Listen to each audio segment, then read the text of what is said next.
आइए आज की इस खास चर्चा में हम एक बहुत ही गहरे और दिलचस्प विषय में गोता लगाते हैं। आज का हमारा विषय है वर्तमान क्षण में जीने की कला। ये कोई भारी भरकम फिलॉसफी नहीं है, बल्कि जिंदगी को सही मायनों में महसूस करने का एक बेहद व्यवहारिक तरीका है। इस चर्चा के जरिए हम समझेंगे कि माइंडफुलनेस यानी सजगता आखिर है क्या, और कैसे हम समय के उस जाल से बाहर आ सकते हैं जो हमारे मन को हमेशा उलझाए रखता है। तो चलिए इस शानदार सफर की शुरुआत करते हैं।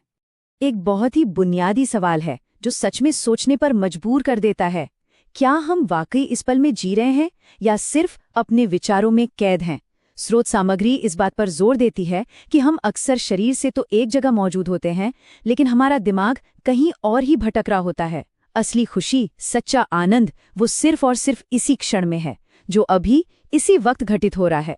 जब दिमाग विचारों की एक ना खत्म होने वाली भूल भुलैया में खो जाता है ना, तो जिंदगी का असली मजा कहीं पीछे छूट जाता है। और यही सवाल हमारी आज की इस पूरी चर्चा की नींव है। तो सबसे पहले बात करते हैं भाग 1 की, समय का जाल।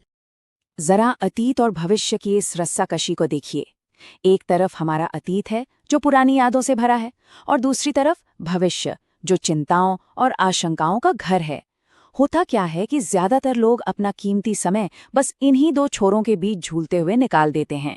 या तो हम उन पुरानी यादों में खोए रहते हैं जिन्हें अब बदला नहीं जा सकता, या फिर उस भविष्य की चिंता में खुले जाते हैं जो अभी तक आया ही नहीं है। सोचिए, एक इंसान पुरानी तस्वीरें देखकर उदास हो रहा है और दूसरा कैलेंडर देखकर कल के लिए घबरा रहा है। इस पूरे मानसिक टाइम ट्रैवल में एक चीज जो हमारे हाथ से फिसल जाती है, वो है हमारा आज। और इस लगातार मानसिक भटकाव का नतीजा क्या होता है? बेचैनी और खोया हुआ आनंद। बिल्कुल, जब मन हमेशा कल और कल के बीच दौड़ लगाता रहता है, तो अंदर की शांति पूरी तरह से छिन जाती है। बस एक बेचैनी सी रह जाती है। जो खुशी हमें चाय की एक चुस्की या एक साधारण से पल में मिल सकती थी, वो इस उलझन की वजह से हमेशा के लिए खो जाती है। सच में, समय के इस जाल में फंसकर हम एक बहुत भारी कीमत चुकाते हैं। अब आते हैं भाग 2 पर, वर्तमान की शक्ति।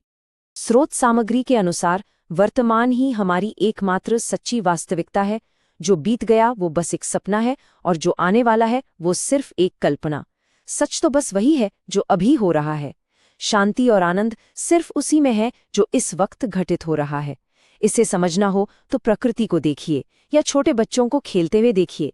जब बच्चे खेलते हैं तो वे पूरी तरह से उसी खेल में डूबे होते हैं, या जब कोई हरियाली के बीच शांति से टहल रहा होता है तो वह बस उसी पल का हिस्सा होता है। यही तो वो जगह है जहां जिंदगी का असली जादू छिपा है। आगे बढ़ते हैं भाग 3 की तरफ, सांस लेने की तकनीक से शांति। विचारों के इस शोर को रोककर शांति पाने के 3 बहुत ही व्यवहारिक कदम हैं। कदम 1, अपनी सांसों पर ध्यान केंद्रित करना। सुनने में बहुत ही आसान लगता है ना, लेकिन ये मन को तुरंत वर्तमान में खींच लाता है। एक गहरी सांस लेना और उसे महसूस करना एक लंगर की तरह काम करता है।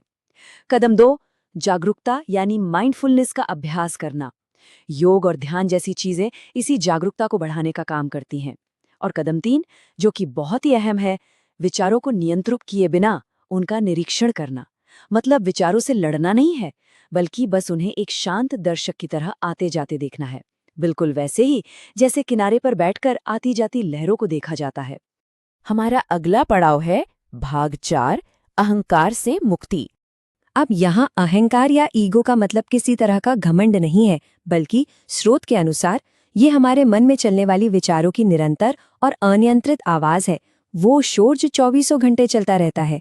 ये वो आवाज है जो कभी चुप नहीं होती, या तो अतीत का पोस्टमार्टम करती है या भविष्य की कहानियां बुनती रहती है। जब मन में विचारों का ऐसा अनियंत्रित शोर हो तो शांति कैसे टिक सकती है? यही वो अहंकार है जो हमें वर्तमान क्षण की सुंदरता को महसूस करने से रोकता है। तो इस अनियंत्रित आवाज का क्या किया जाए? इसकी कुंजी है पहचाने और जाने दें। जब दिमाग में बहुत शोर हो तो उससे उलझने या उसे जबरदस्ती बंद करने की कोशिश मत कीजिए, वरना वो शोर और बढ़ जाएगा। इसके बजाय बस ये पहचानिए कि हाँ, मन में विचार चल रहे हैं, और फिर एक शांत दर्शक की तरह उन्हें जाने दीजिए। विचारों से चिपकना नहीं है। ये आसान सा अभ्यास मन को एक कमाल की स्पष्टता और शांति देता है। अब आते हैं अपने आखिरी हिस्से पर, भाग 5, आधुनिक जीवन में माइंडफुलनेस यानी सजगता। वर्तमान में जीने का असर हमारे रोजमर्रा के जीवन पर बहुत गहरा होता है। सबसे पहला, ये काम के तनाव को कम करता है। सोचिए, कोई ऑफिस में काम कर रहा है। अगर उसका पूरा ध्यान सिर्फ सामने रखे काम पर है, कल की डेडलाइन के डर पर नहीं, तो वो कितना शांत और फोकस होकर काम कर पाएगा।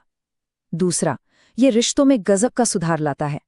जब हम किसी के साथ होते हैं और सच में पूरी तरह मौजूद होते हैं, बिना किसी फोन या ख्यालों में खोए, तो वो रिश्ते बहुत गहरे और सच्चे बन जाते हैं। और अंत में ये हर पल को पूरी तरह जीने में मदद करता है। जिंदगी एक ही बार मिलती है और वर्तमान में रहकर ही इसका हर एक कतरा महसूस किया जा सकता है। इस पूरी चर्चा का निचोड़ एक बहुत ही दमदार संदेश में छिपा है। जीवन का असली आनंद अतीत में नहीं है, भविष्य में नहीं है, वो अभी इसी पल में है। ये कितना प्रेरणादायक विचार है। ये हमें याद दिलाता है कि खुशियों की तलाश में कहीं दूर भटकने की कोई जरूरत नहीं है। बस मन को शांत रखना है, गहरी सांस लेनी है और इस पल को गले लगाना है। जो कुछ भी है वो बस अभी है। तो हमारी ये चर्चा यहीं संपन्न होती है। लेकिन जाने से पहले जरा इस बात पर विचार कीजिए, अगर जीवन का हर पल एक बार बीत जाने के बाद कभी लौट कर नहीं आता, तो क्या अगली सांस को पूरी तरह से महसूस किए बिना यूं ही जाने देना सही है? इस पल में जिए और जीवन का पूरा आनंद लें। मेरे चैनल को सब्सक्राइब करें, लाइक करें और